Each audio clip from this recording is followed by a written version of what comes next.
Yo, welcome to the second episode of Deuce Hoops Podcast. I'm your host, DK.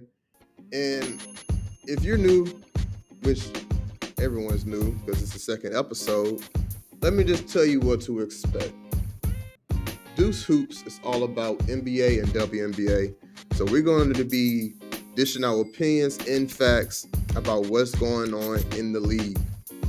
So if you love NBA, if you love WNBA, which that's a very niche crowd, stay tuned. Follow us on TikTok. Subscribe to us on YouTube. We dishing all 2024. Now let's get to the episode.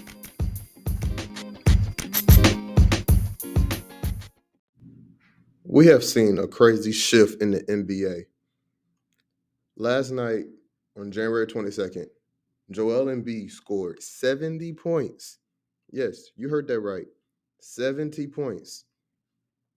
It's so crazy that when a reporter asked Kevin Durant about it, all he could say was, shit. And not only that same night, Karl Anthony Towns scored 62 points. 62 points. These are big men where 10, 20 years ago, they weren't doing that. Big men were just in the paint, rebounding the ball, blocking shots, putting up second chance points. Now they're putting up 70 and 60 points. That's ridiculous.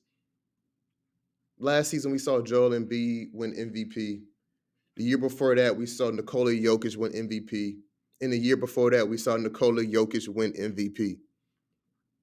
The NBA is starting to shift from a guard league when it was D-Wade, Kobe, even Steph Curry was running the league at one point, to now, as we approach the mid-2020s, this era is officially a big man's league.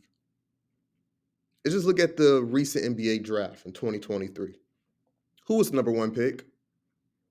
A 7'6" freak from France, Victor Wembanyama. 7'6". That is tall. I don't think anyone, an average person, has seen somebody that tall before. But that's our number one pick. Now, don't get me wrong.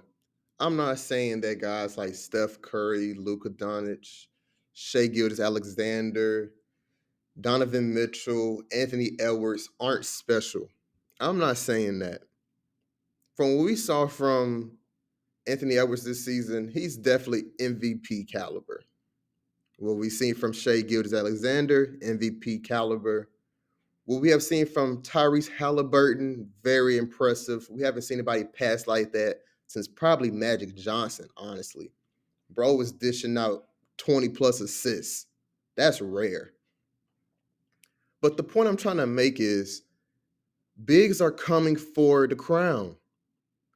Power forwards and centers, they are no longer okay with just being a pick and roll action and rolling to the rim. They want to pick and pop and shoot some threes over defenders. They trying to grab buckets. If the Sixers had the same roster they had